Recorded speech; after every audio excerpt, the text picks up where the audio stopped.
Hi listeners, this is Keesha Clayton Harris, and welcome to Season 4 of Discovering My Inner Me podcast. This season is about self-awareness and self-healing. I will be discussing ways to stay self-aware and methods to take to be self-healed. Today's podcast is entitled, Be Self-Aware.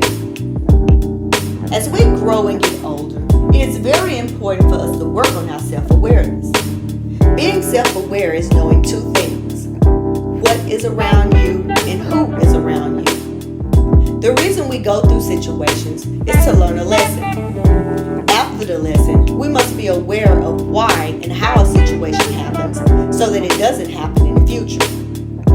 If we don't take heed to that lesson, we end up putting ourselves in the same situation, recycling that same pain over and over again.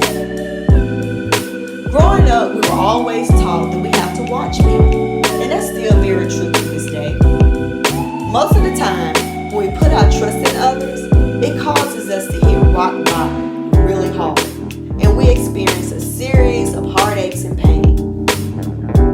Even though we had good intentions with these individuals, all we received from them in return were lies and deception.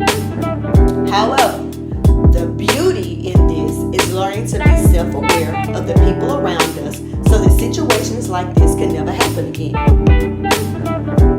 Don't get me wrong, listeners. There are people out here who have our best interests at heart. But then there are those who come into our lives with an agenda. And these are the ones we must be prepared for.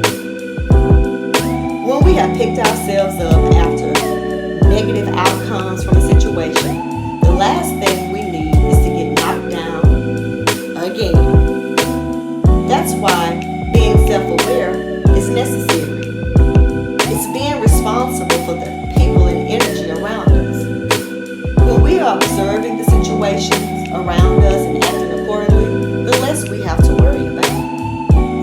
Thank you for tuning in on today's podcast of Discovering My Inner Me. Don't forget to check out my books, Connecting with My Inner Me, and 21-Day Meditation, Steps to Your Journey in Self-Healing. Also, don't forget to check out my Wattpad material entitled My Inner Me. It's a collection of my poetry. And also, I Know Thyself. It's a new read based on short stories involving self-healing. Feel free to explore my merch on Teespring and follow my social media for more updates. Also, my SoundCloud has just been revamped with my Wattpad poetry, so make sure to check that out as well. The link is in the description below. Don't forget to like, comment, and subscribe to my channel. And thank you for listening. I wish all my listeners love, peace,